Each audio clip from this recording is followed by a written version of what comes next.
Hello everyone. Today we're addressing a serious and timely topic, discussing terrorism from a historical perspective.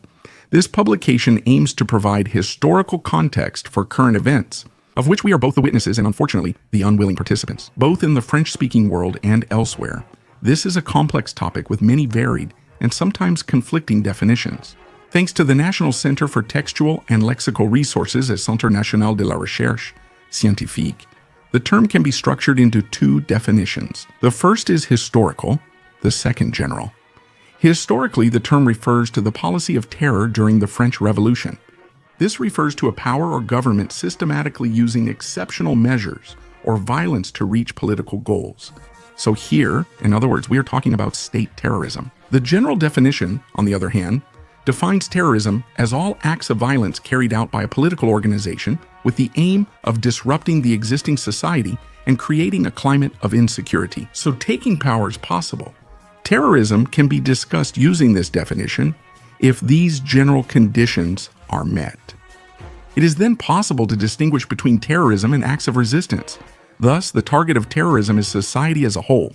All civilians are logically included regardless of their societal role, whereas acts of resistance limit their actions to hindering and destroying a military and administrative apparatus, which may include civilian targets, provided that the latter work directly for the said apparatus considered as the enemy. This distinction is debatable, with the line between resistance and terrorism often blurred and subjective. Terrorism, as previously noted, originated during the darkest period of the French Revolution. The revolution faced threats from internal counter-revolutionaries and external European monarchies.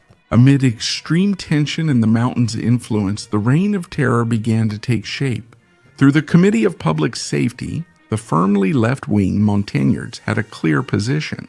That's the correct way to describe the new order in the country, in contrast, among others, to the political group known as the Girondins, who were more moderate and favored a less violent transition. This period, marked by mass executions and massacres, especially in Vendée, will end with Maximilien Robespierre's fall. His controversial part in starting the Reign of Terror sparks heated debates today because of his political symbolism and complexity. Later actions against the state would be called this. This was true of Felice Orsini's attack on Napoleon III and the anarchist attacks at the end of the 19th century. One example is Auguste Vaillant's attack, throwing a bomb in the Chamber of Deputies at the Palais Bourbon in December 1893, or the assassination of Sally Carnot by anarchist Geronimo Caserio in June 1894.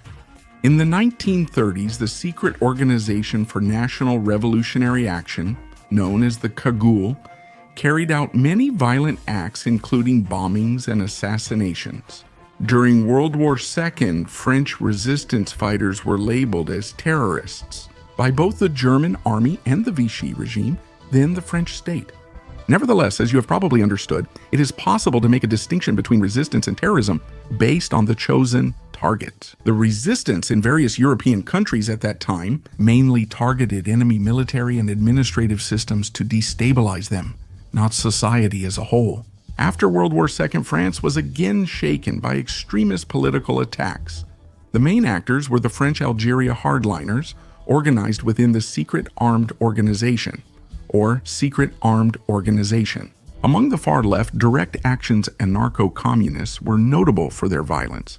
It was only more recently, at the end of the 20th century, that Islamist attacks disturbed the peace of the country. In the 1990s, the Armed Islamic Group, aiming to replace Algeria's government with an Islamic state, carried out assassinations and attacks, including in France. The most notable were the Saint-Michel station attack in Paris and the 1994 Air France plane hostage-taking. Even closer to our time, we can note the actions of independence movements such as the National Liberation Front, Corsica, known by its acronym National Liberation Front of Corsica, and Euskadi Ta Askatasuna, more commonly referred to as Euskadi Ta Askatasuna in the Basque Country, responsible for actions considered terrorist by France but seen as acts of resistance by their movements. People's opinions depend on how they define the term. Today, France, like many other countries, including some Muslim nations, faces a new kind of terrorism. Recently, terrorism has become more diffuse and franchised, less remote controlled. In other words, people or groups adopt the goals and, in quotes, the brand of organizations with radical Islamic beliefs. So terrorism is not a recent phenomenon, but rather the means of action for an entity in a position of weakness or even desperation. Unable to gather enough support, it resorts to chaos and destruction to weaken its enemies. This happened with the Committee of Public Safety during the Revolution, then with extremist political groups, and later with religious extremists. Here's a brief history of this phenomenon's evolution in our country. Check out the sources I mention in the description to learn more. Thanks to the team who works hard with me on each publication. And for more stories, don't forget to subscribe and find us on social media with the links in the description. See you very soon.